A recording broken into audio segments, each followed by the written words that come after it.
Welcome to the Black Duck Revival Podcast. I'm your host, Jonathan Wilkins. I'm excited to have you join me as I speak with a fascinating collection of folks, all of whom have in common that they've made a way for themselves by finding an intersection between thoughtful consideration and the tactile work of getting their hands dirty. This is an examination of intention, capability, and craft. It's where philosophy meets the blue-collar work ethic and where I find real value.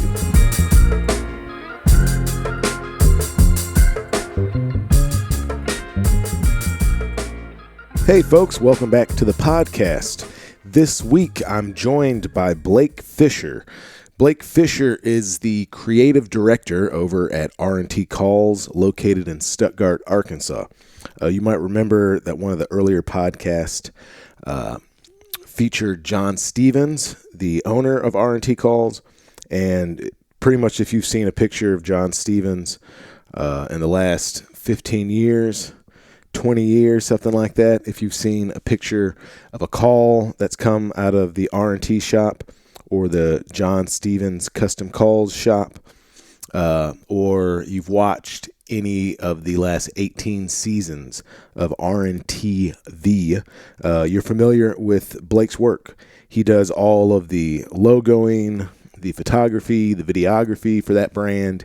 He does the signage creation, like even the packaging, the boxes, everything like that.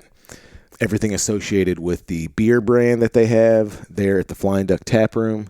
Blake is, he's not really comfortable calling himself this, but I feel very much that, Blake is an artist. He's a creative. He's also just like a super, super cool guy, man. I really like this guy's vibe. Super friendly. I've known him a little bit for the last 2 or 3 years now, and he's just like absolutely a pleasure to be around. And I really had a ball having this conversation. I got to go down there last week, and we probably talked for 3 hours and hung out, and he's just a hell of a guy and a great family man, and a guy who maybe doesn't get as much credit on the public stage as he's due, but he's absolutely and I don't think this is an overstatement, but he's absolutely responsible in a really large way for the last couple of decades in kind of controlling, or very much influencing, is probably a better way to say it, influencing one of the most distinctive brands in waterfowling, in waterfowling modernity. Yeah, man, we actually talked about quite a bit of stuff. This is a very wide-ranging conversation. And I dig this guy's vibe, man. He's got like a really kind of cool skater, punk rock kind of hippie ethic. And man, I'm just personally I'm a fan of the weirdos, especially in a space that can be as homogenous as waterfowling, especially southern waterfowling. So I'd also be remiss if I didn't mention his better half, Sandra. She makes a brief appearance in this podcast when she was kind enough to bring Blake and I something to drink because we were having such a long conversation. I think she could anticipate that we needed a refill there. But if you're ever there at the Flying Duck Tap Room, Sandra has her own line of snacks called Spicy Mama. And, man, they're super good. They're like just very kind of traditional, Southern mom football snack like Chex Mix and fancy crackers, and she was kind enough to give me a bag of the Chex Mix, and I got about an hour drive home from Stuttgart, and I pretty much demolished it on the way back and ate what was left for breakfast. So I highly recommend that if you're there. It goes great with any of the beers they have in the tap room, and I hope so much that you'll enjoy this conversation with Blake Fisher of RNT Calls.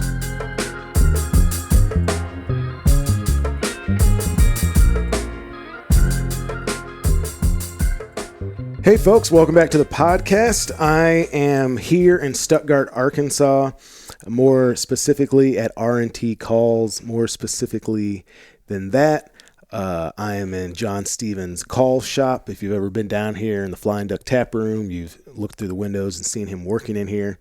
But I'm not with John today. Today I'm joined by one Blake Fisher. If you have seen anything on Instagram or the internet involving RNT, any sort of signage or the beer logos, or if you've seen RNT TV on cable over the last 15 years or so. Man, I want to say 18 years now. 18 years? I want to say, yeah, I think this is season 18 coming up. Well, then, so in the last 2 decades, if you've seen any of that stuff, you're familiar with Blake's work. Yeah, we were kind of talking about before we started here, but I mean, if someone asks you what you do for a living, how do you describe it, Blake? Well, like my email says, creative director, RNT, and field producer, RNTV. So, I'm just the creative guy at RNT, basically, and have been for a while now. I will get to wear a lot of different hats, and I like that. I'm a one-man advertising agency, in a sense. So that means you're doing like, am I correct in saying that, like most of the signage, any sort of logo and stuff, like you're doing a lot of that design? Yeah. So, like when John took over in '99, he came to the place where I was working in Little Rock to get a brochure done, and I was the guy. I designed the brochure. That's how we met. And am I mistaken?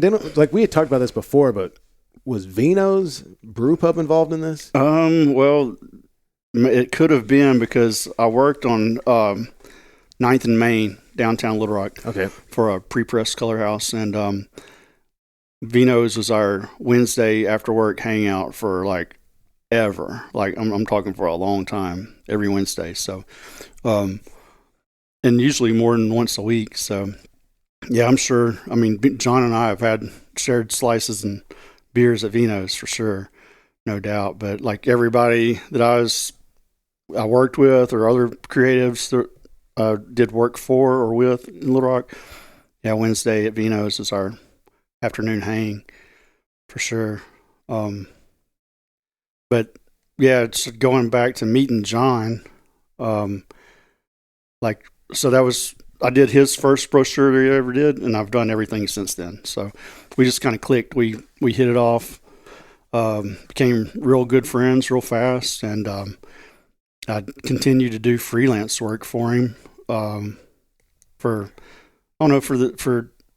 2 or 3 years. I was, he had me busy doing the RNT catalogs, which is kind of like, I don't know if you've ever seen any of those, but we did these slick white catalogs with close-up photography of all the calls, and kind of took it in a different direction, I guess, than what you'd normally see in the waterfowl world. And I don't guess you were seeing a whole lot. It would just be like, what you were seeing would probably be the Max catalog, like a bunch of calls that stacked up and, with the price under them. But John's always had a real creative vision on how he wants things to look, and he's always given me creative freedom.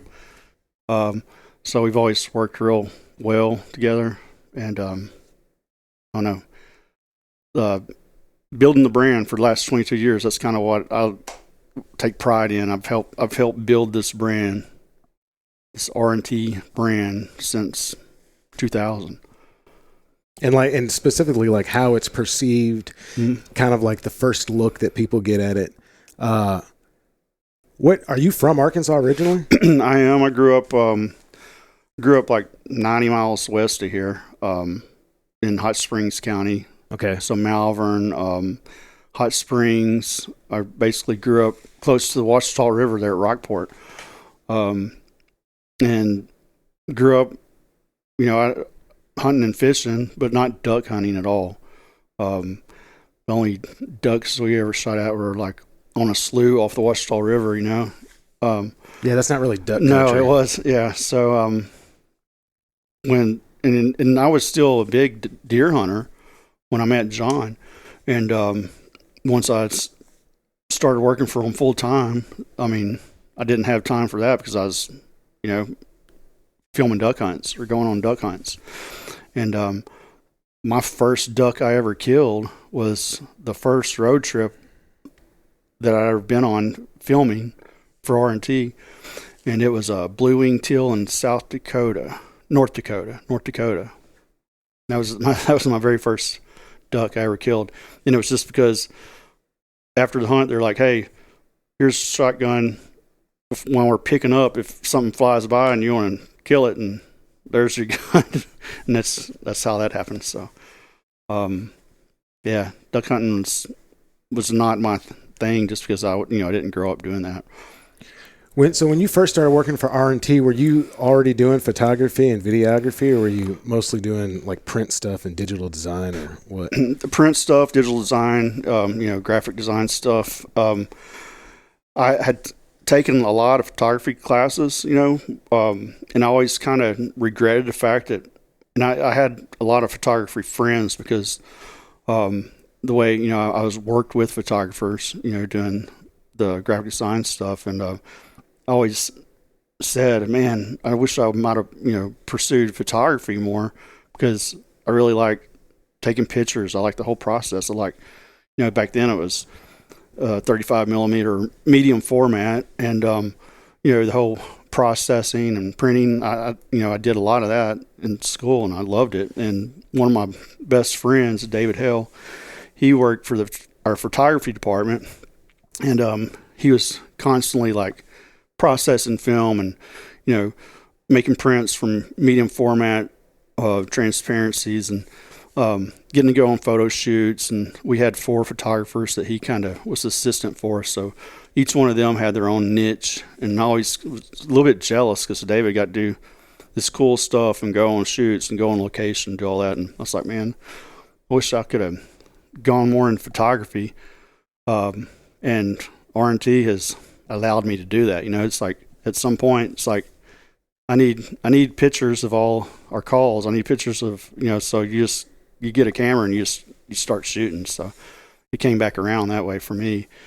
As far as video goes, John called me up and he said, hey, me and Jim, we're going to Canada, 3-week trip, and you're coming with us, and you're going to video it. And I'm like, what? And he's like, yeah, you got a good eye, you'll figure it out. And so they hand me a camera, and it's like, this is where you put the tape in. That's how you turn it on, and that's how you hit record. And that was my introduction and training to videography. So that was probably in 2002 or 2003 maybe. Yeah. So were you just filming, or were you doing the edit work too? No. So at that time we were, all our post stuff was being done by a group in Hot Springs that was doing, oh man, I'm going to go blank. But I basically film, labeled the tapes so that they were organized and knew what was what, and dumped it off. I didn't even dump the footage. I just handed it over. And we would we do that today too. Kind of in our head, have the storyline in our heads, we know what we're shooting, know what we're filming. We know how we want this to come together. So here's those tapes for that, or here's those cards for that. And then we had an in-house person. We've had 3 or 4 different in-house guys that would do some post stuff for us. So I've never really had to rough edits. I've never had to just set and edit unless I wanted to. And there's times I've liked putting stuff together, but I'm kind of like just dumping it off and going on, because like I got plenty of things to do besides, that's one part of my job. And like at some point I'm like, okay, here's the footage. Here's what we want. This is storyline. This is what we're thinking, and move on to the next thing, the thing that I've been putting off because I've been filming. So, yeah. So, and that's a specific skill set, that, I've kind of come to learn, that like a lot of,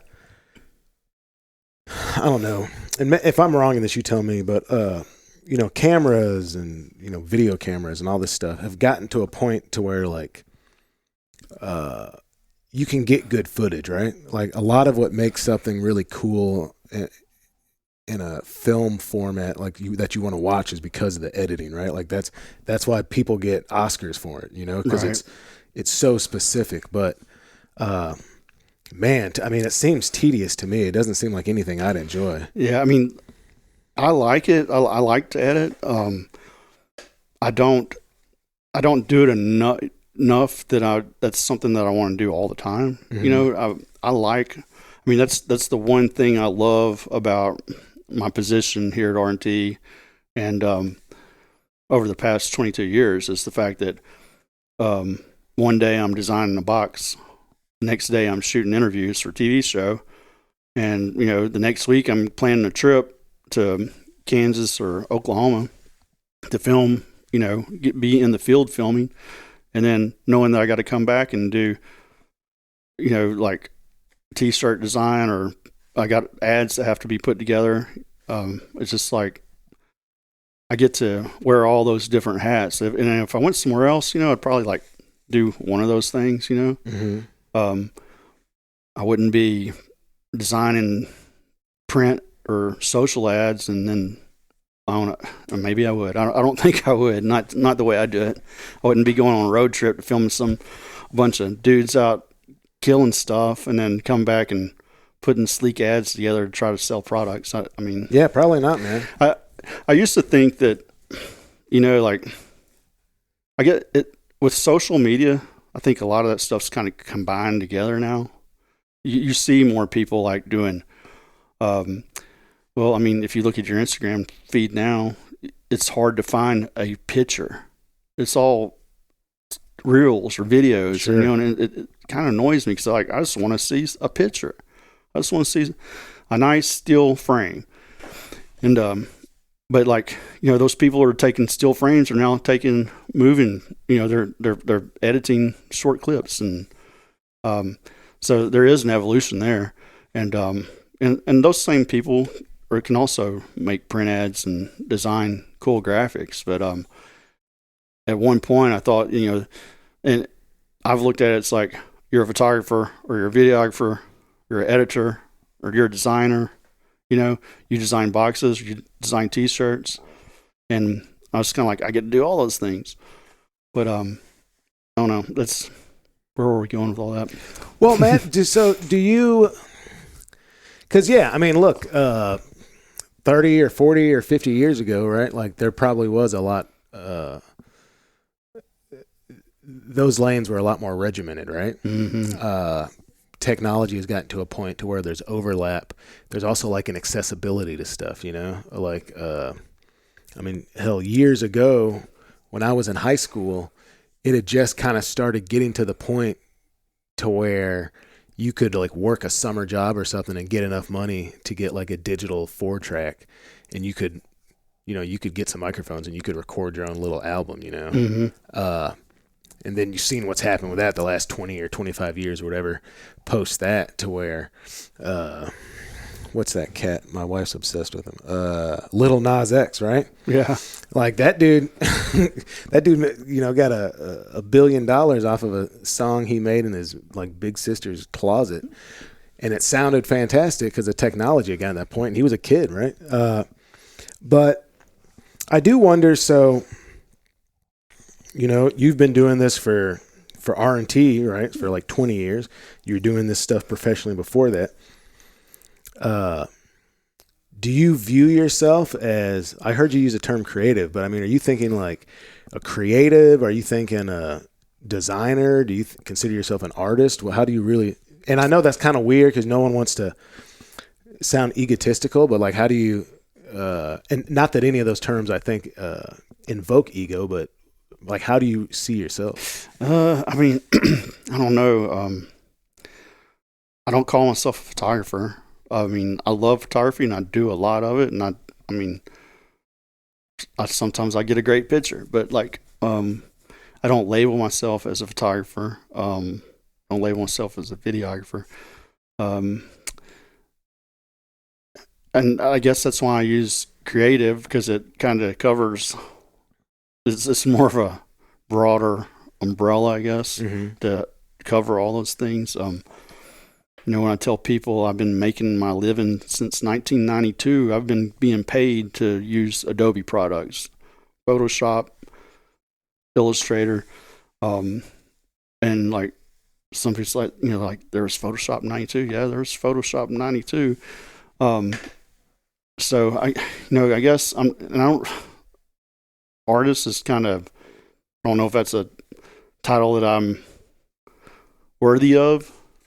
So I don't know. I'm a graphic designer. That's what I got a degree in, and that's what I started doing in '92, and I'm still doing it to this day. So,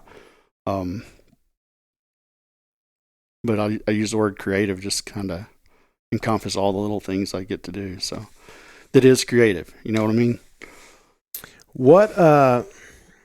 So I'll tell you what I'm kind of struck by, man, and that is, and we talked about it a bit before we started, like there's always, whenever I'm doing a podcast with somebody, you can't just show up and just immediately hit record, right? So you have to like sit and talk and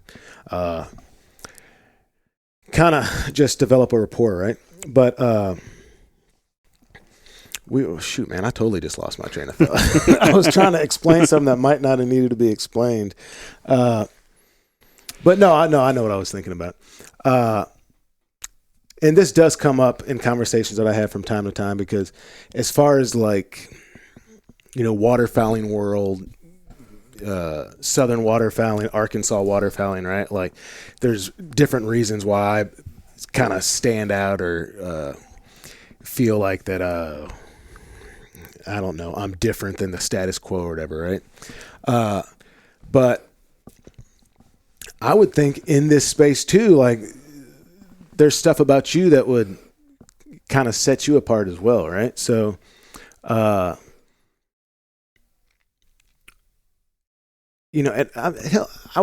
been trying to figure out how I was going to bring this up, but like, so one thing to me that kind of sets you apart is, and maybe I'm misreading it a little bit, but like, is like the widespread panic thing, right?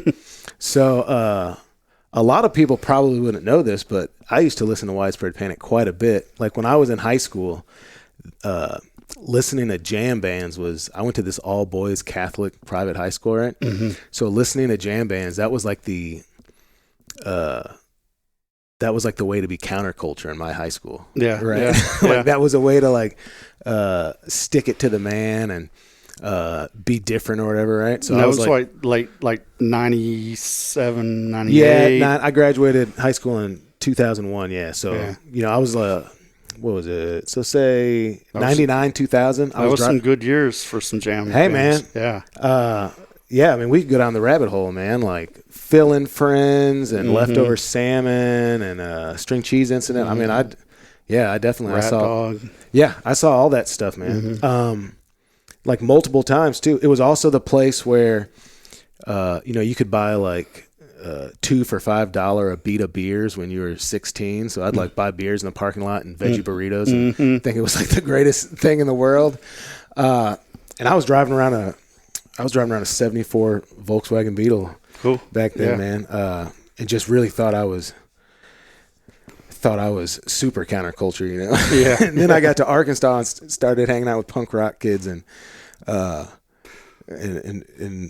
feeling like I was, because I mean, really what I was doing was hanging out with a bunch of like Trustafarians, you know what I mean? Yeah. And rich kids that we were going to shows in their parents' BMWs. But anyway, man, like for me, that was kind of like a period in my life, but like you're still like a huge fan of Widespread, and you go on these like cruises and all that kind of stuff, right? Yeah. And that's one thing that kind of, me and John, when we met, we kind of clicked on that too. He was, I think he was bigger into fish maybe, which which is, I'm more of a Widespread, but I'm not a hater. I appreciate it all, but well, Widespread is specifically more southern than fish, right? Like there's a real southern tinge to Widespread. Yeah, but that kind of helped bring us together too, because we had that in common. We didn't have I didn't know anything about duck hunting or duck calls at the time, But we had that connection as far as music goes. And that would have set him apart back, like some dude from Stuttgart that was in a Fish in the late 90s. I mean, that'd be real different, right? Yeah, yeah. So, if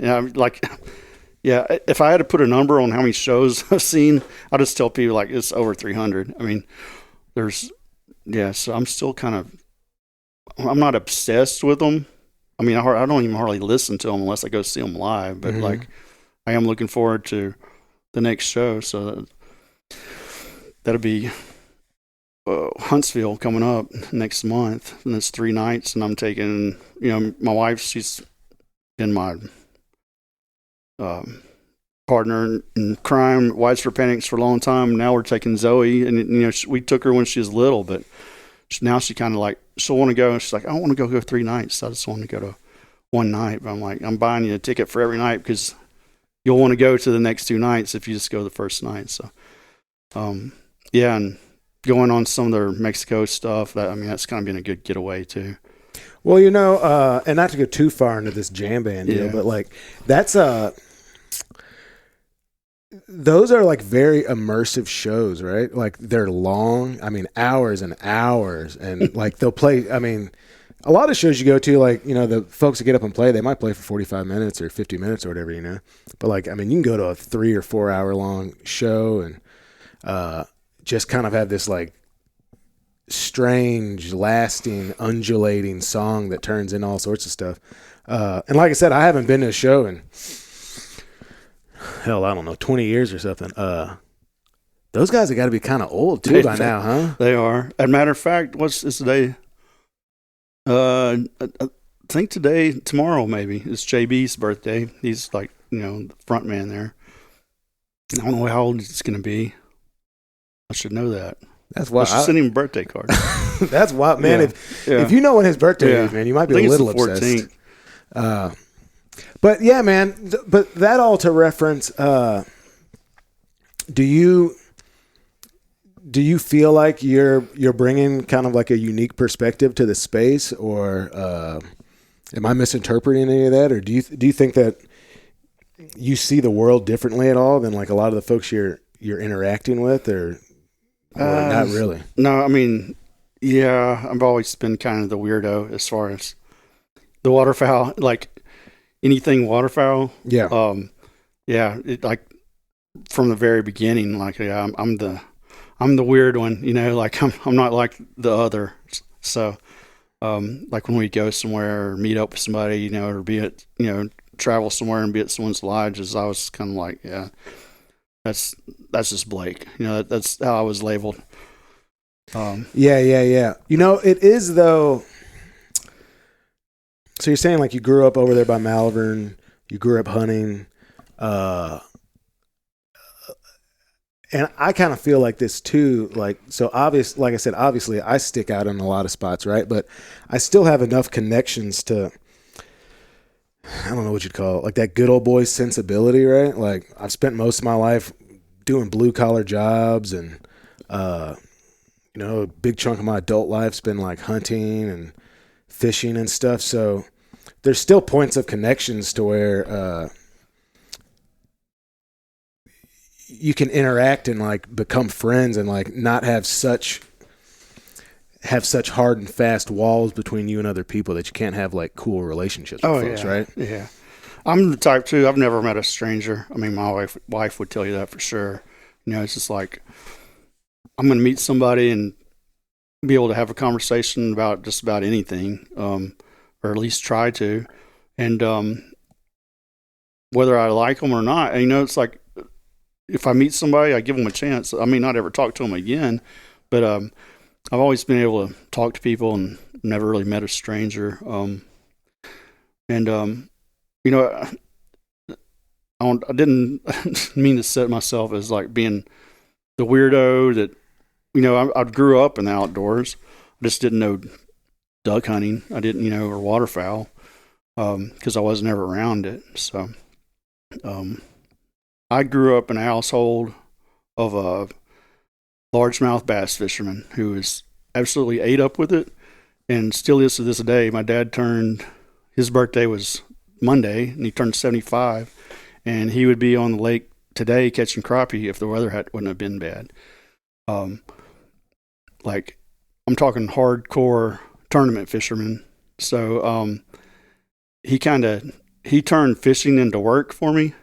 So he took the fun out of it. Mm-hmm. So, but I like to hunt, and so my dad was going to be on the lake no matter what time of year it was. I mean, if he had to break ice on the ramp to get his boat in and out, he was going to be on the lake. I mean, every week of the year. My entire, almost my entire life. I mean, he's slowed down some now, but where I was going with that, come deer season, he made sure when I was a kid that I had a place to hunt. Like one of his buddies would have a place, or we'd go out and we'd find sign, and he'd make sure that I had a deer to hunt, or take me squirrel hunting or rabbit hunting.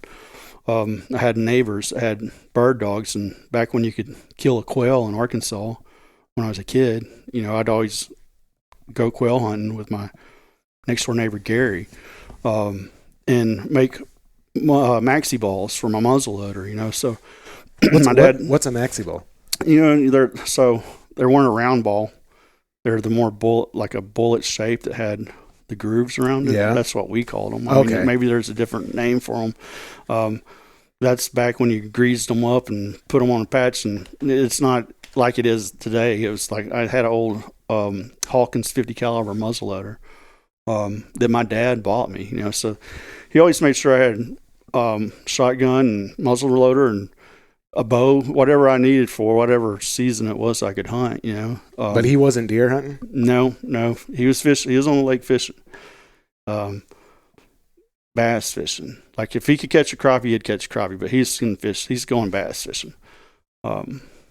He's Mr. Bass of Arkansas. I want to say 2 different times. It's won more bass boats than I could even count at one time. When I was a kid, I had them counted up to a certain point, and then just kind of, what would he do with them? Sell them. So when I was a kid, like I'm saying grade school, he had won 2 Monarch fiberglass boats. The boat, no motor, no trailer, nothing but the boat. We had 2 of them sitting in the yard on tires. When he won the second one, he sold the two Monarch boats and then the boat that he had been fishing out of, and bought his first Ranger boat. That's how he was able to purchase a Ranger. He sold 3 boats and bought the one. One year he was fishing in the Arkansas River, him and Don Brown, which is one of his team bass fisher partners, and they won a fully decked out boat and Ford Explorer. Wow. And I'm like, cool, bring it home. We want to see it. And he's like, we sold it. So we had it sold before we got to the ramp. So, we just did Jim and I just did this past season, a hunt that we filmed at, on the North Platte in western Nebraska with Jake Latondras, and a bunch of the BAS elite dudes mm-hmm. that are currently fishing. I think there was 7 different guys fishing, and then Steve Bowman, who is he is a writer. So he wrote forever, or I say forever, for a long time for Arkansas Democrat Gazette, the main paper in the state. And I think then he moved on to ESPN and BASS. But anyway, he was there, and he was there to write a piece on this hunt that we were doing with these guys. And James Overstreet, outdoor photographer, who's photographed all kinds of great fishing stuff. He was there documenting it. And anyway, when Steve found out who I was, he was like, "You're Ricky Fisher's son?" I was like, "Yeah." I mean, it's just like, him covering all these guys that he covers now, but he knew who my dad was, because my dad was on fire there for a while in the mid 80s, I guess, tournament fishing. It sounds like supplementing the family income. Oh yeah. Well, I say so. I I have one sibling, and she's 10 years younger than me, and I always give her heck about the fact, like I wanted a BMX bike, but I got my aunt's hand-me-down 10-speed. Mm-hmm. You want a BMX bike, and they went to this bike shop and bought you a brand new Mongoose, a pink Mongoose. And a little more money in the coffers when she came around. Because he was like, I look back and I'm like, well, all his money was going back into his tackle box, he was making money, but you're still, fishing, I guess, is like, another hobby that's gonna, like duck hunting. It's going to cost you some money. Yeah, especially when you get to that level. Like playing golf, I guess that's costs you money too. Like I see, like waterfowl, I learned pretty quick, like duck hunters are fanatical, Mm-hmm. like they love to duck hunt, and they're going to do it no matter what the cost or how they got to get it done. And they're going to have, you got to have the gear, and you're going to get the best gear. And might have to eat some beanie weenies, but I'm going to get some new decoys. You know what I mean? Yeah. And I see, I know people that are that way about golf, but fishing's the same way, and you got to have, and nowadays it's even worse because they have all the fish finder, it's like, it's crazy the technology that's going into bass fishing now. But anyway, kind of got off track. I got like out into the middle of the lake there for a minute. No, that's wild, man. But I think that does speak to being able to relate to folks, even if it's like a different outdoor pursuit. You still grew up with that like very intimate relationship with these outdoor expenditures and understanding stuff. So if you killed your first duck, like in this professional environment, right? Once you started working for RNT, do you feel like you've evolved to the point that you'd call yourself like a duck hunter now, or are you still kind of on the periphery of it? Not well. I mean, I love to hunt. I like to get the gun in my hand and shoot some ducks. Is you hunting like kind of just because of the way it's set up? It's like always an afterthought, though. Yeah. Oh yeah. Yeah. I mean, like, yeah. And I put that on myself too, because like, I mean, if we're having a great hunt, and there's, 4 or 5 guys and everyone's getting their limits, and, like we only need like one apiece or, whatever. And they're like, you want to shoot, if it's a great hunt to the point where Blake gets to get a gun, I'm almost rather like keep getting that great content. Cause I'm like, this next bunch that comes in may be epic, and I'm going to have a gun and not have a camera. I'd rather have the camera. You know what I mean? Sure. And because that's happened, before. But where you're like, oh crap, I wasn't ready, or didn't, there's always going to be that moment where like, I missed that one. Should have been. So well, yeah, that's like duck hunting though, too, right? Yeah. But yeah, I like to shoot. Like this year it's cool too, because times when it has been good and they're like, here, take the gun and let me have the camera. It's been several times where I've had the camera point on me when like, double up, and that's always feels good, because it's, some folks are like, dang, you need to shoot more of them. I'm like, well, I'm shooting them all, Yeah. That's all I'm doing all morning long, is I'm trying to get every one of them shot dead on camera. So yeah, I should at least be able to swing and kill one, I'm not saying there's been times too, I'm like, we went on a sea duck hunt, and this was the Upper Peninsula of Michigan, and we went up there. It was John and Rusty from the shop here, and we met Sean Stahl up there, and we were on one of the Great Lakes. We went over that huge bridge as you go to the tip of the mitt there. Anyway, Mackinac Bridge. Anyway, we're on one of the Great Lakes, and we're in a big tender boat, and we had the layout boats. It's basically looks to me like a piece of plywood with a little cavity in it. And Stahl's like, all right, get in. I'm like, This is the ones when you like kind of sit below the water. yeah, well, you're basically floating on top of the water in a Okay. big like what do they call those things? Like those sink boxes? No, it's not a sink box. It's man, Sean Stahl would slap me right now for not being able to think of this.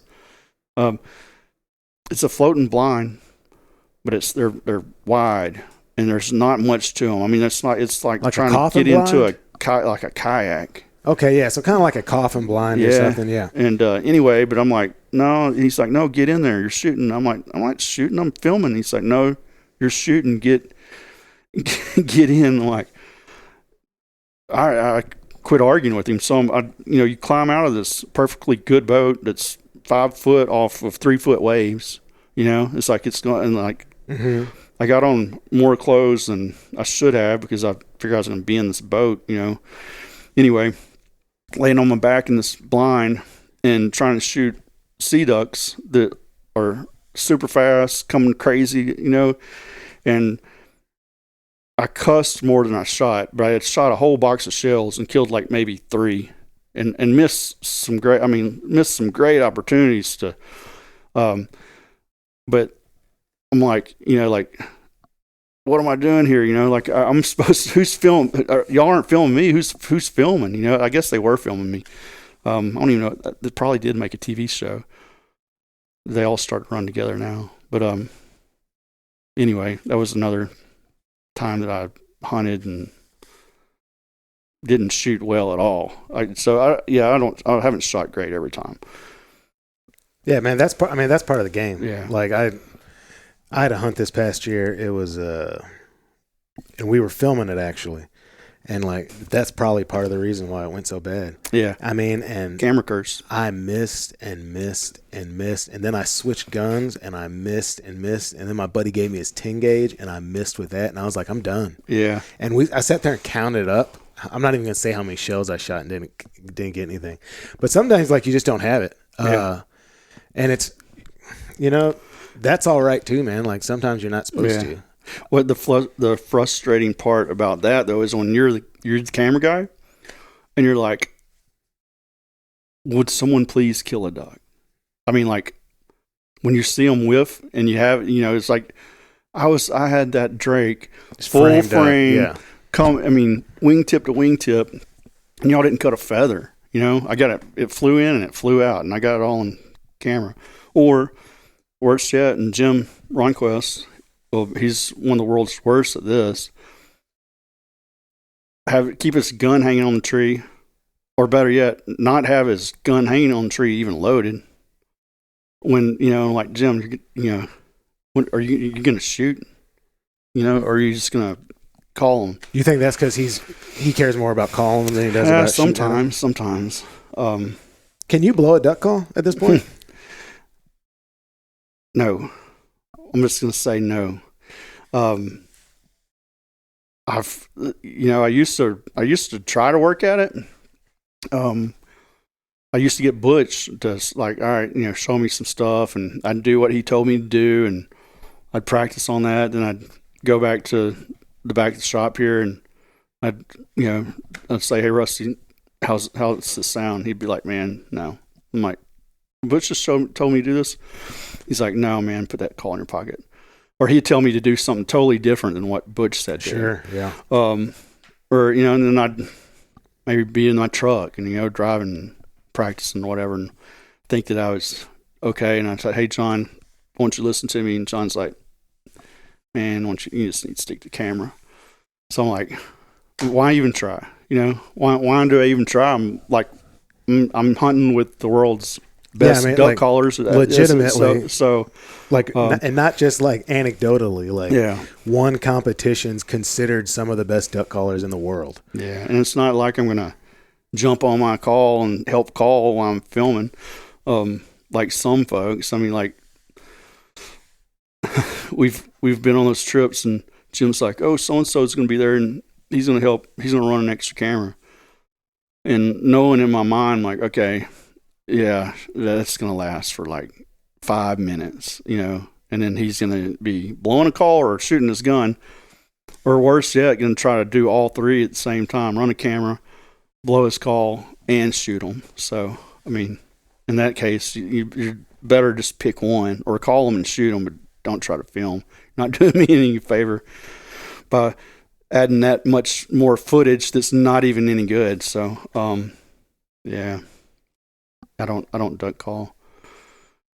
Man, if so, I'm struck by the fact that, so you said you're 18 seasons in. I think that's right. I think this is season 18. I could be wrong, but I think that's right. What channel does it show on? Sportsman's Channel. Sportsman's Channel. Yeah. Okay. And so, before that, we had a few seasons there that were like 24 episodes, a couple years. That was so Powerhouse Productions. That was the place I was trying to think of earlier, Okay. out of Hot Springs.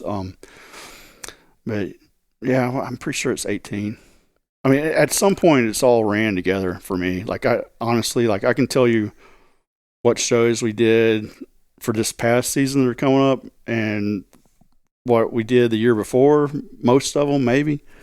But at some point, they all just kind of mashed together. You're dealing with hundreds, and then Yeah. you're also dealing with, probably going to the same places, year after year. But I will say that, so, like, but if someone needs a photo, I'm good. Like, I can remember, oh yeah, I got a shot from, that was 2018. I think that was the first part of the season. So yeah, first week December, and I can go and I can find those images the way I have them cataloged. I just like, and I can remember landmarks and stuff. But other than some things, like I can't remember names. I couldn't remember, or the damn blind I was laying in. Well, it also sounds like you always had an interest in photography, and you're a videographer almost by happenstance. Yeah. Right? Well, Jim, he's laughed at me for years because I'm filming with. Usually, I'm running the camera off like a monopod. Okay. Or a video camera, of some sorts, but I'll have like one or two still cameras hung across my body because like I'm trying to, I want to be able to film and get stills. I usually will sacrifice the stills because I got to get the video. I mean, that's first, but like I'm always trying to get still images too. I'm trying to, I want to document the hunt or tell the story with pictures. It's important to me is getting the footage. But yeah, I love the photography aspect of it for sure. Oh, thank you. Oh, no, you're fine. Thank you so much. Just had a little beer delivery. Yeah. She takes care of me. Oh, man, I just got a Charlie horse like a son of a buck. Oh. I've got one earlier I kind of shook off. I guess having my legs dangle here. Yeah, I don't know what's happening, man. Well, no, yeah, what I was going to ask you is, so you've got, like you're saying, hundreds and hundreds of episodes of this television show. You've been traveling all over the place, going, lots of places that would be bucket list hunts for like really diehard waterfowl hunters, right?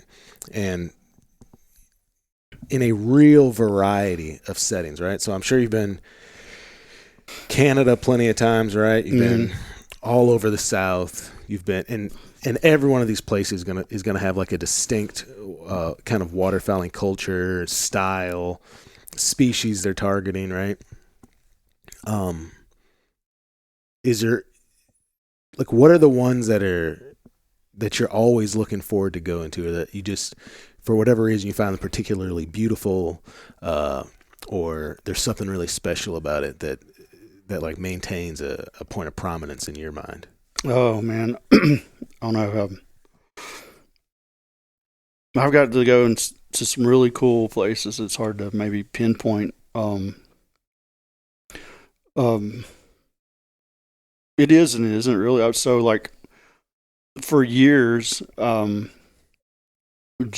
and I have been going to Sumner, Missouri to hunt with our friend Ira McCauley.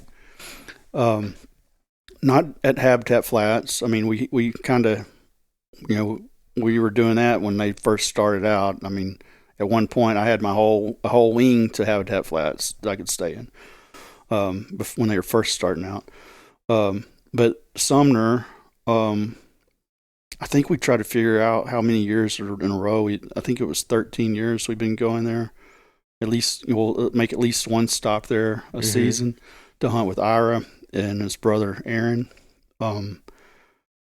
And it's just like a buddy hunt, it's just like a reunion of sorts. We usually get at least one good hunt out of a trip there.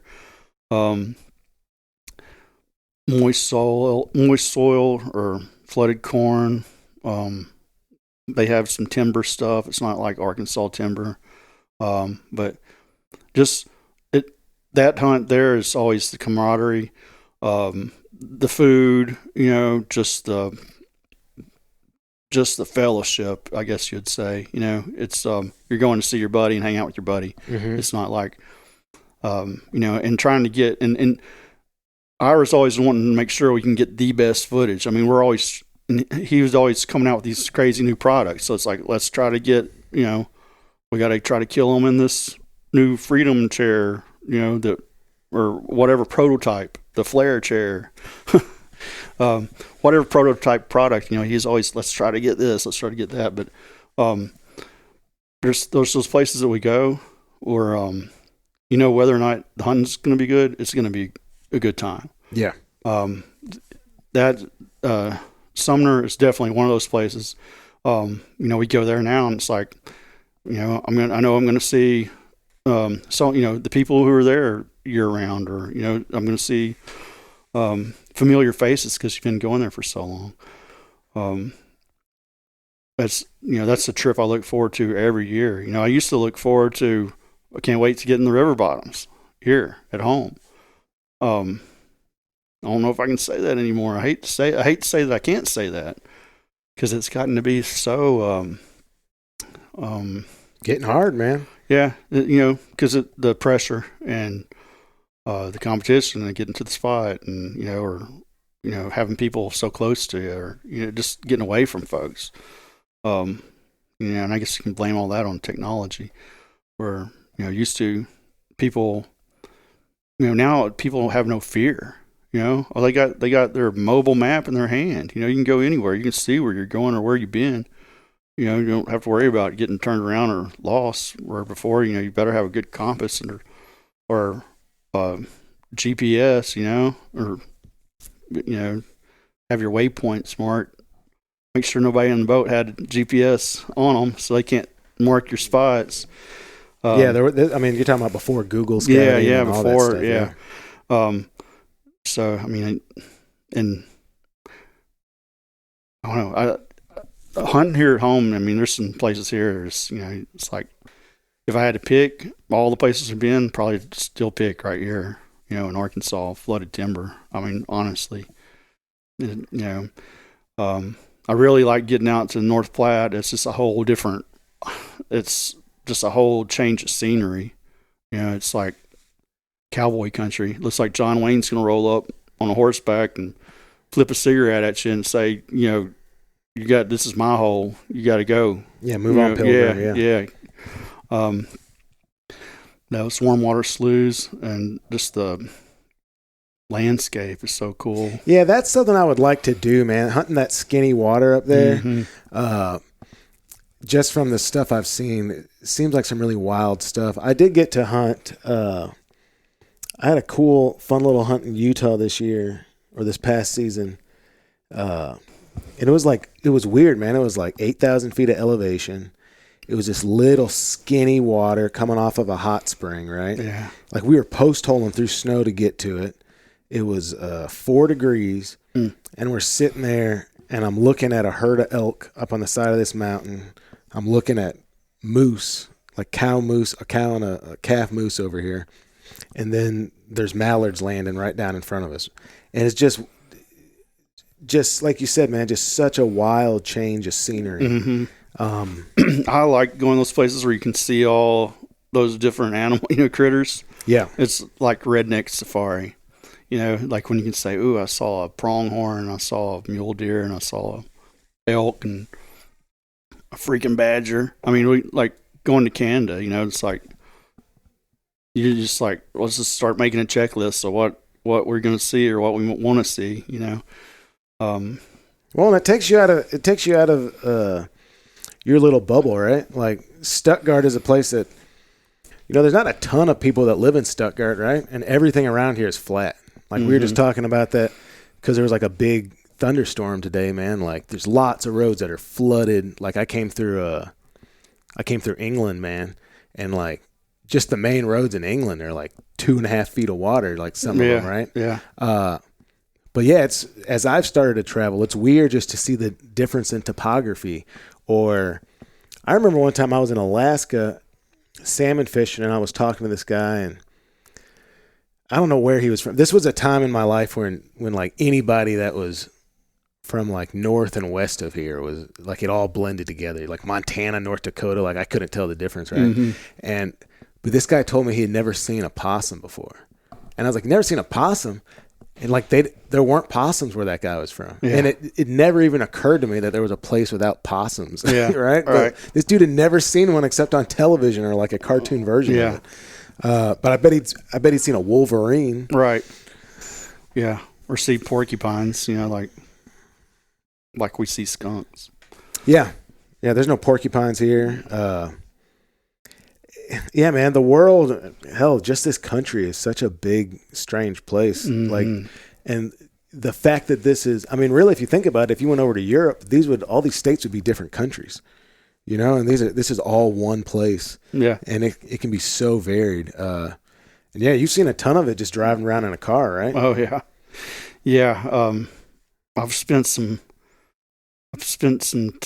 time in the passenger seat for sure, especially in Jim. I mean, man, I've spent more time with him during duck season than we spend with our wives, and we still like each other. I mean, we've been hours on the road together, and never really get cross. You know, that's never really get upset with each other, or you know, not verbally anyway. So, and then that's special, man. Yeah. That really is. I mean, here's one for you. So this brings back in widespread panic. So John and another guy used to work here who would help us run a camera, Cade Parnell. We went to Canada, and we were in Alberta. I think we might have started out in Saskatchewan, but we were like in Alberta. We met Jake Latondras up there. He ran a camera with us, and it was like a 2-week-long trip. And we had to take him to the airport, and man, I need to look at a map, but it was, we went further north and west to get him to, oh man, Alberta. What's a big city in Alberta? Oh hell, I got no idea. Yeah. Anyway, so we kind of go out our way to take him to the airport, and our trip was basically, and when we were done, we'd got all the footage we need, whatsoever. So we're going to have to head home. On the way to take him to the airport, might have been Edmonton. I'm like, John, Panic's playing in Idaho. I mean, it's like out of the way, but like we still got to go down. So we drove 17 hours south to see Widespread Panic play in Nampa, Idaho, which is the farthest I've seen them play north. So we drove 17 hours down. We went through Glacier National Park and popped over to Idaho. Saw him play in Idaho that night, and we're pulling the RNT trailer behind the truck. Yeah, you know, and which made it a convenient spot to take a pee. You know, in the parking lot, sure, full of hippies, just popping the trailer and peeing 5-gallon bucket full of decoy steaks. And then the next night, we drove from there to Missoula, Montana, and saw him play there.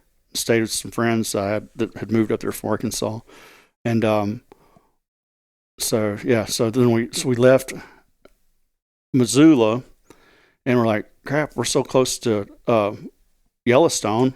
Let's go through Yellowstone. So we drove in one side of Yellowstone and out the other side, and I mean, we're basically tourists at this point. Yeah. So we had seen all kinds of stuff. Like, I mean, we'd seen all kinds of animals. And Cade's big deal is like, I want to see a bear. I want to see a bear. I mean, we saw like sheep and Wolverine. We saw a Wolverine. We saw all kinds of stuff, and especially coming through Yellowstone. And right as we're leaving Yellowstone, he got his bear. We saw a bear, and bison, all that. I mean, you name it. And so we left Yellowstone, and we're driving now. We're road warriors.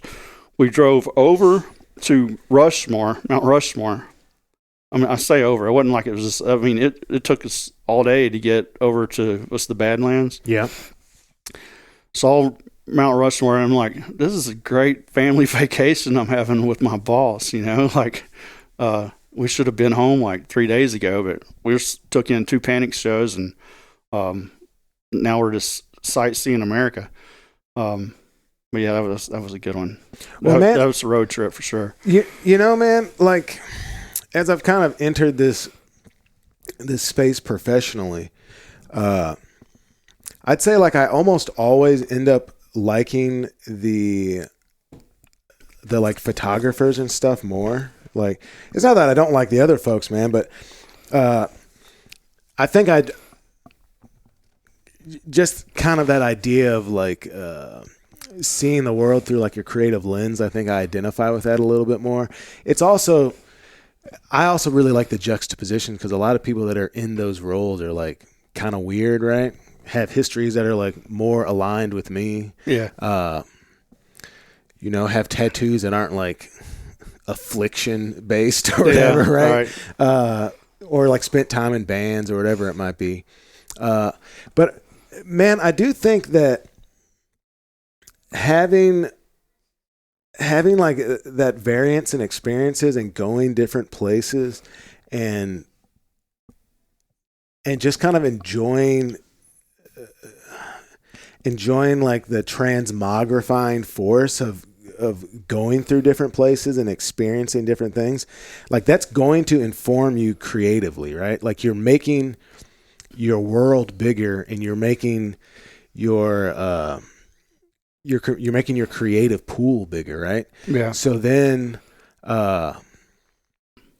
when you like come back here and you're on the computer, or you're like sitting there and you're like doing like the doodles that you like post on Instagram or something, right? Like even something simplistic, right? Like that's being informed by those different experiences. I mean, and even into something like what John's doing, like making calls, right? Like that creative enterprise, like it's got to be informing that, right? Because I was talking to someone the other day, and there's so much stuff I love about Arkansas. One of the things that I lament about Arkansas sometimes is, and it's like 2 sides to a coin, right? Like one side is there's a lot of very small places in Arkansas with people that are like very tightly engrossed in a community. The other side of that is, you know, you get a lot of people that they might spend almost all their time within like 10 square miles or something, right? And they don't, it can sometimes breed like a stagnation, and just, you know, just an inability to kind of fill themselves out because they just haven't seen stuff, right? Mm-hmm. Even as far as like just hearing different people's accents, the way that like different things are pronounced, you know, people calling like sodas pops or something, right? It's something as simple as that. But I mean, is that something that you're aware of when you're creating? Do you feel like your world is constantly getting a little bit bigger, or your perspective's changing? Yeah, I mean, definitely. I mean, travel definitely does that for you. Whether it be going different places to hunt, or just going chasing a band around, you know what I mean? Like just seeing the country, like that's one thing that RNT has provided for me, is the ability to go places and see things that I never would have seen before. You know what I mean? Yeah, and I'm always taking it in. Like some of the cool stuff that we've done is, you know, some of these history-based shows that we've done, and I'm like, you know, like I'm standing in the same room that, someone was standing in the late 1800s, picking ducks for market, and this, or something weird like that. Or this is, I'm standing in Charles Purdue's living room where he carved decoys. Or you said you were sitting in a chair that Winston Churchill used to sit in. Yep. Yeah. So stuff like that is, that doesn't go overlooked for sure. It's really cool, and definitely influences, like this coaster right here. I mean, like, it looks like a coaster to most people, but we're educating people on the history of call makers, subliminally. Well, here, just real quick so people can see that. So he's got, and you designed that, right? Yeah. So, and then I'm looking at Pint Glass too that you designed too. Right? Yeah. So, but this coaster, it's got it's a Mark Weedman's call, right? So like call collectors would call those like Wheaties calls. That dude is from Little Rock, Arkansas.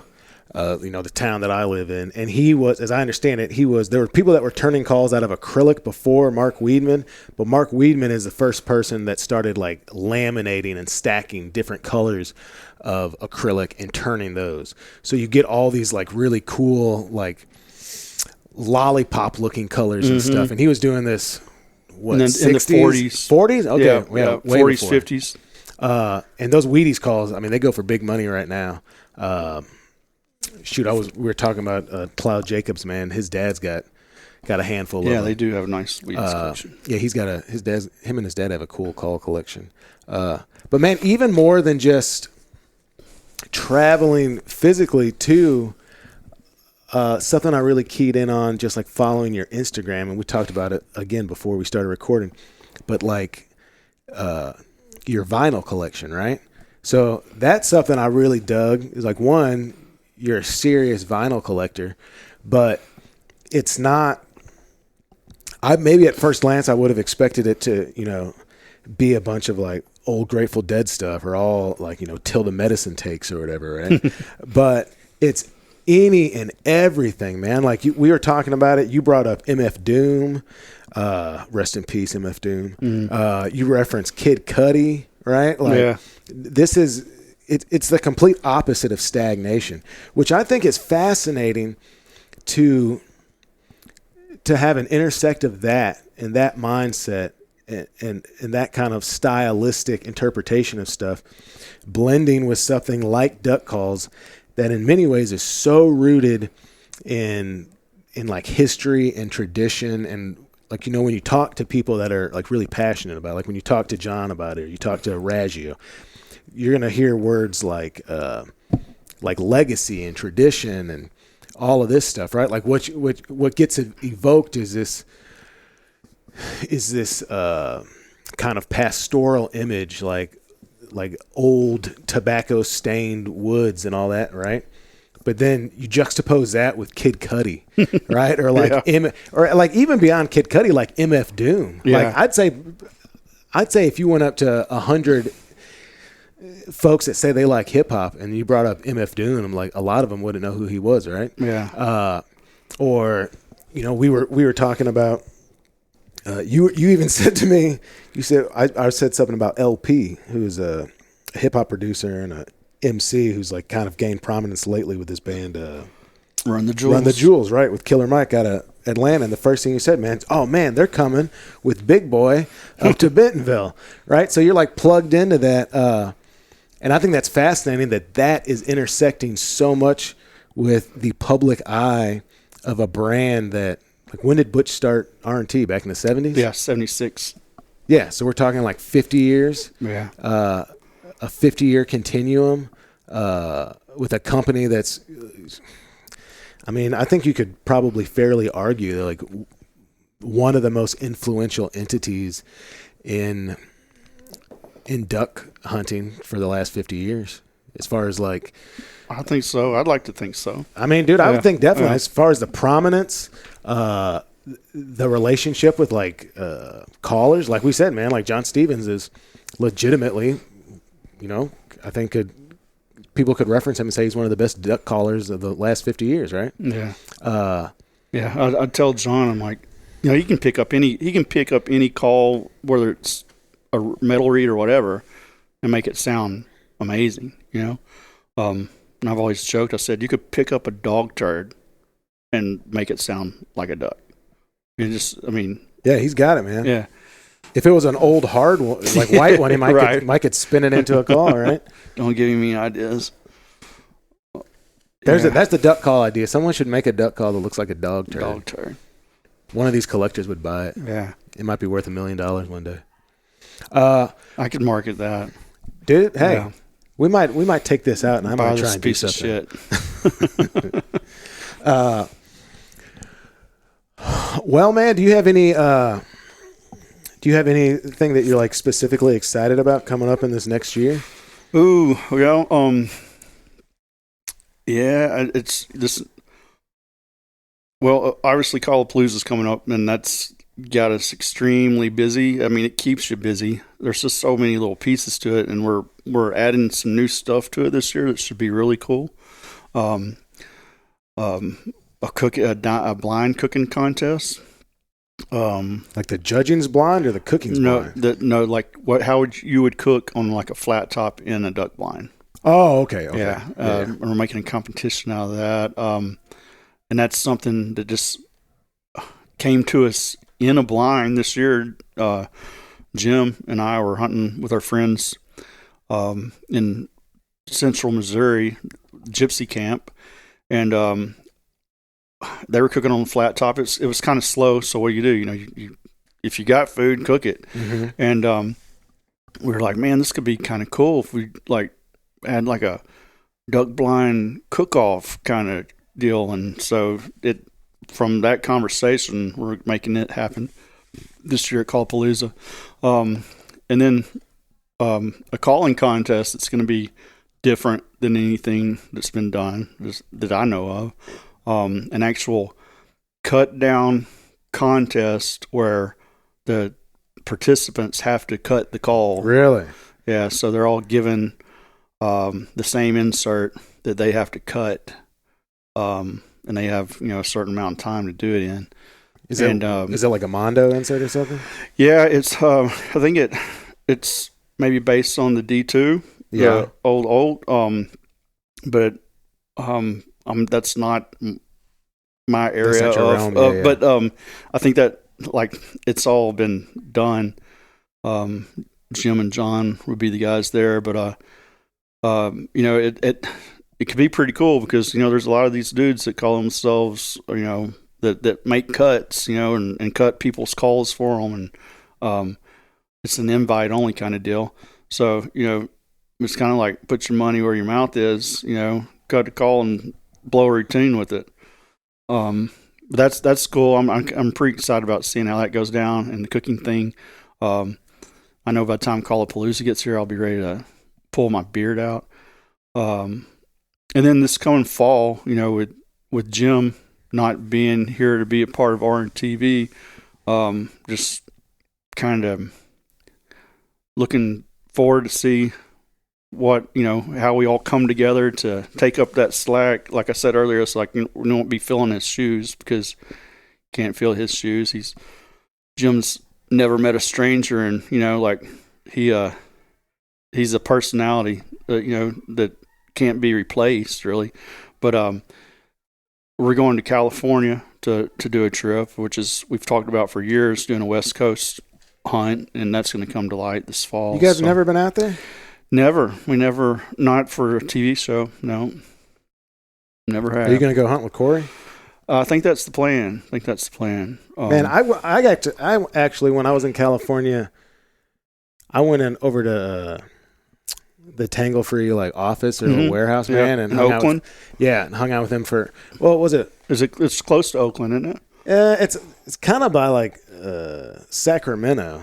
What's the name of that town? I forget. But yeah, that dude's real cool, man. Yeah, Corey's a good guy. Super nice guy. Yeah. Yeah. And see, that you talk about different stuff, man. Like this guy owns a very recognizable decoy brand, man, and if I just met him, I wouldn't peg him as a duck guy. Right. Yeah. I think he's like a surfer or something. Maybe he does surf. I don't know. Yeah. But yeah, just a West Coast flavor to that guy. That'll be cool, man. I was talking to some that guy Scott Lasaith. he's a like the sporting chef. He's got that show like Dead Meat, and we were talking about possibly hunting specs in Northern California. Yeah, because they got like a 10-bird limit. Yeah, the very liberal limit there. Yeah, and they do a conservation season for speckled bellies. Really? Yeah. So like the way we're doing snow geese, but I don't think everybody and their mother is going to California to chase them like they do here. Right. No. It gets intense, man. Yeah. It's just even this year it ramped up so much more. With specs? Mm-hmm. Oh my. Yeah.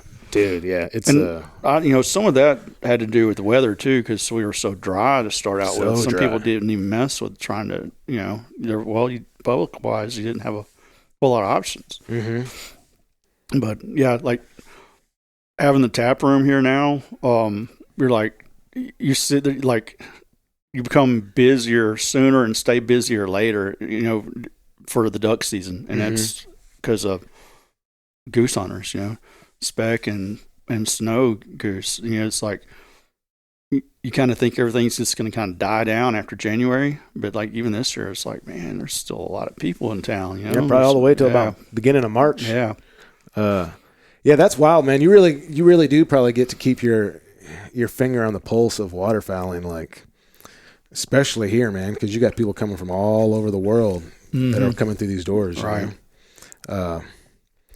Well, shoot, man. What if folks want to keep up with you or send me vinyl records? Yeah, send you vinyl or see what sort of beer you're drinking and vinyl record you're playing on the weekends. How would they follow you or get a hold of you? Man, I'll go ahead and apologize in advance, but probably Panic Button on IG. That's kind of my main and only social that I care about.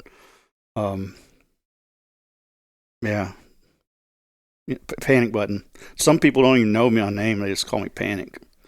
Or they call me Panic Button. Yeah, I didn't know your name for a long time. Yeah. I just knew it was Panic Button. Yeah, and then some people who do know my name, like Lee Jost, he just calls me Panic. For once I just want to hear him say Blake, but nice shot, Blake. But, Panic, which that's fine. I've been called a lot worse. Right, man. And also, man, I would say, like, follow anything RNT. So like I'm sitting in here right now, man, like the John Stevens call shop signs, right?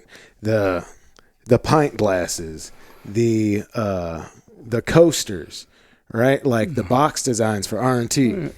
Those illustrations, yeah. Yeah, I mean that's my photography over there too.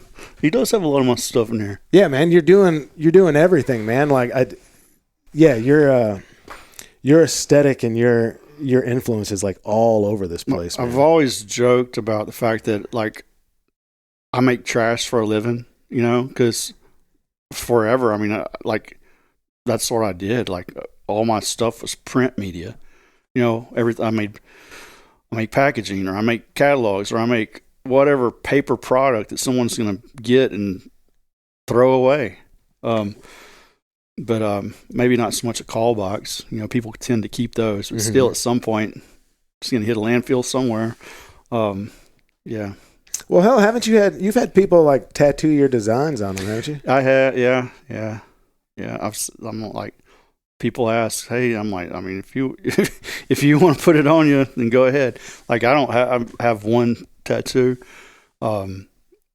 just because I've never made anything that I want to have on me for. I used to say that. Now I'm kind of like, man, I want that. I would do that, but that dude's in New Mexico, and I'm not flying out there to get on a waiting list to get a tattoo from him. But anyway, at one point, I know we're trying to wrap this up. No, you're fine. At one point, I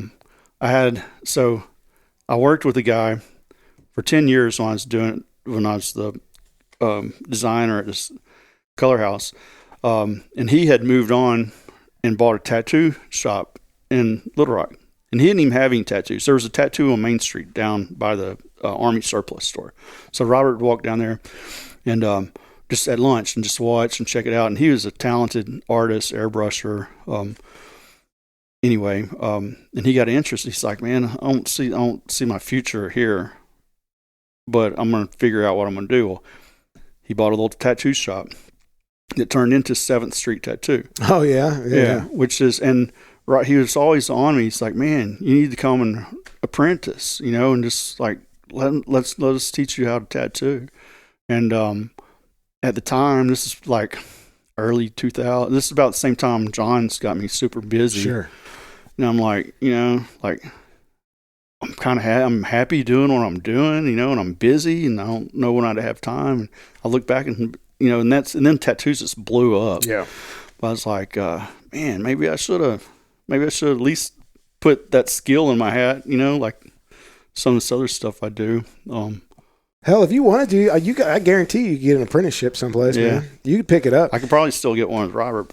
It's man, one of the coolest guys I know that's like really carved out like a really cool life for himself is this guy named Drew Wilson. Do you know that dude at all? Oh yeah, that does the fish tattoos, the trout and all that. Yeah. I've got his stuff's super cool. I've got plenty of Drew tattoos, man. I've known that guy since he was like this 18-year-old skater kid in Conway, right? Man, I love all his merch. All his slaps and stuff. He does some cool stuff. Dude, he's super cool and super smart. Me and my wife were in Bozeman doing the Sitka thing. That's right. Yeah. He was, I noticed, so I keep up with him too. He was up there doing he was fishing and tattooing, and getting man. Sessions. When Sitka did their store, right? And and Jim and John and Andrew and stuff were up there. Someone lost my invite to that. I asked them, I said, where's Blake? They said, man, someone's got to keep working. They come back. They said, man, everybody asked about you. And I was like, yeah, except for the people that said, come on out. But no, man, we ended up one morning, we went from Bozeman to Missoula, and we ended up one morning because they have this like Drew and his girlfriend Katie. They still have this really cool Airstream that was parked in front of their friend's house, man. And we like went over there, and it's like all boho style inside, and we were like eating cinnamon rolls. It's super cool, man. They're coming back. They're fixing to move back to Arkansas. Cool. So I got to link up with him. I want to get him on the podcast, and Marianne she actually just went last weekend and did this fly fishing thing. She's been kind of wanting to do that, and so I think she's going to link up with Katie and start fly fishing. I can't do fly fishing. Yeah. I mean, I've got burned out as a kid of any type of fishing because it was. I mean, I'm telling you, it was a chore. Although I look back now and go like, well, I mean, I got to see a lot of cool stuff doing that with my dad, like being his observer at tournaments and being in the boat with like Mark Davis and all these big name folks. But fly fishing it's always kind of intrigued me because it's not like it's a different form of fishing, and it's you fly. We used to do tie flying classes here in the tap room. And that's kind of like, oh wow, check this, you're making something that's little bitty, and then they make those big mouse, whatever, it's just the top waters. Yeah. So, but I've never I've never gone, I've never like, I guess I get selfish with the time and the way I want to spend it. Sure. And that's not one of the things I want to add into onto the family calendar is Blake's fly, learn how to fly fish this weekend, trying it out. That's really my whole thing with it. I mean, there was definitely a time when I was kind of, I was just being an asshole, being like, they think they're better than other people, right? Like, man, I'm out here duck hunting wearing like $high duck gear. I can't say that to anybody, right? Yeah. But really what it is, man, is it's just not an expenditure of energy or effort that I can. I mean, that's something that people get fanatical about, right? Yeah. I've been chasing waterfowl like so hard, and now I've really I got bit last year pretty hard with that turkey bug. Yeah. And I mean, dude, I think I've got like a pretty charmed life, man, like just chasing these birds. I mean, if Marianne wants to have that, man, like I'm gonna let her have it, and we can have we'll put it in the freezer. Yeah, man, hell, man, dude, going to those trout rivers is a cool thing in like July because it's so much cooler. Those dam controlled rivers, man. It's like 40 degrees cooler in the morning next to those rivers. Yeah.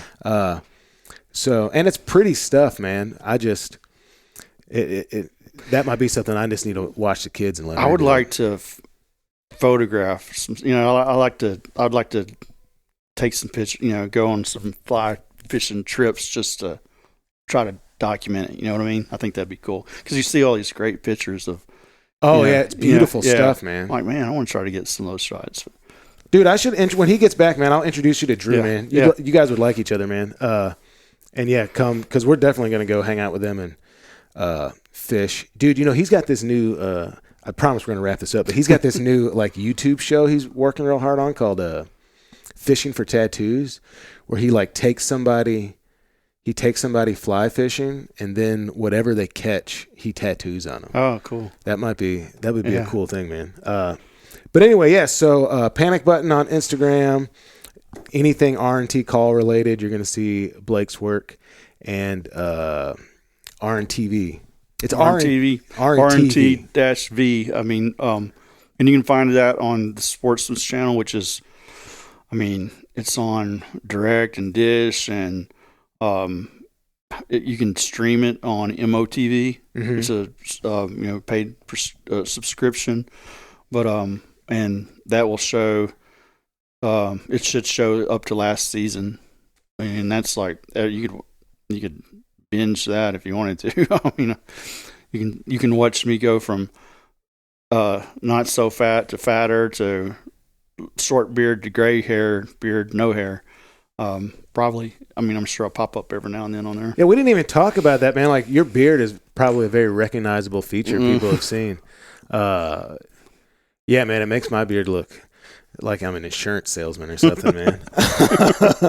Mine makes me look like I'm a dirty Santa Claus. Hey, man, everybody likes Santa Claus. Mm-hmm. Last thing I'll put out there, man, since you guys are, I mean, like right now while we're recording this, there's lots of ladies out here. They're doing like this, have a drink and paint something kind of class here. They use the fly or the Flying Duck Tap Room for all these different events. It would be cool, man. I'm going to throw this out here.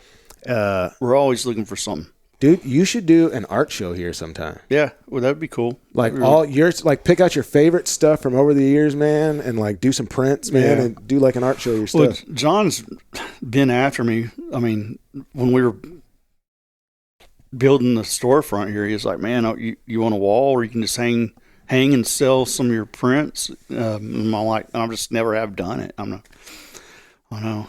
Call me lazy or dumb, but and then I'm like, somebody want to buy my?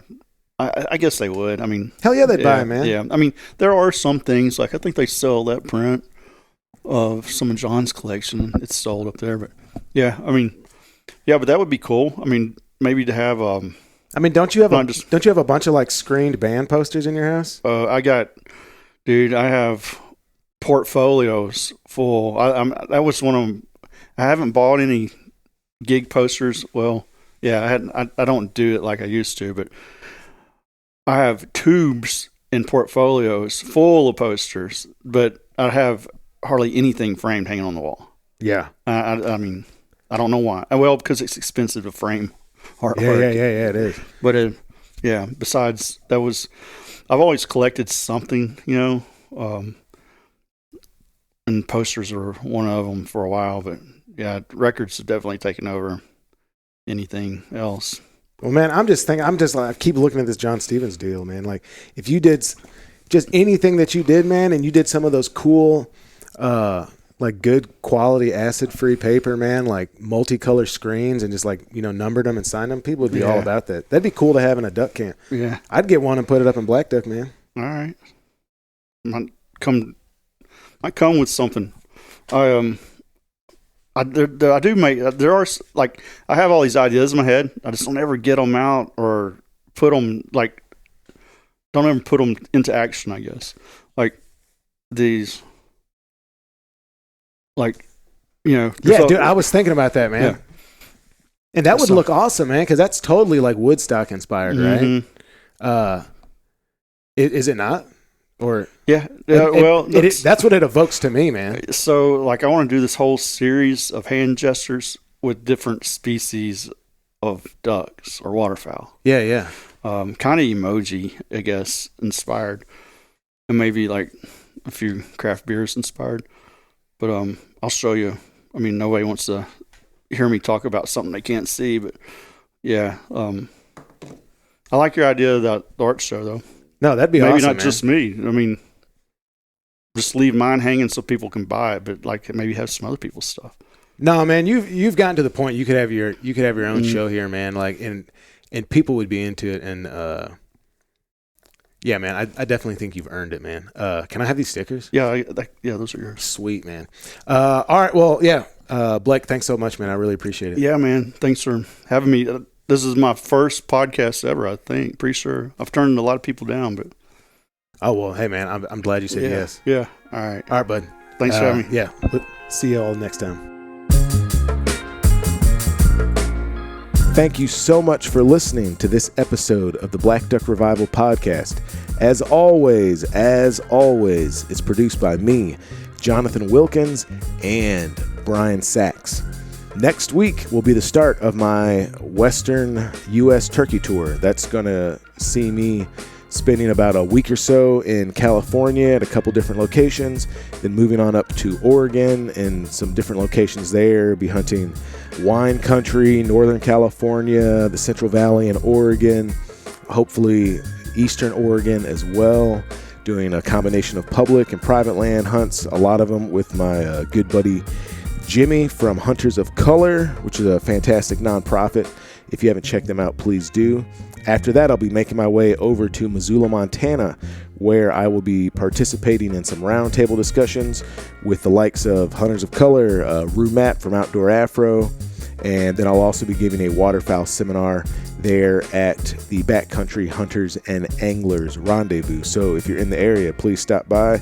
If you're at Rendezvous, please show up to the seminar so I look like I got a little bit of street cred. If you want to follow along with me and see what's happening on that turkey tour, like I said, it's going to start next week. That's last week of April. Just follow me on Instagram. That's Black Duck Revival.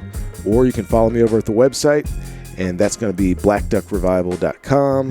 That has all the information about hunts, fishing trips, and lots of articles and stuff that I've written if you want to do kind of a deep dive into Black Duck Revival and what I'm up to.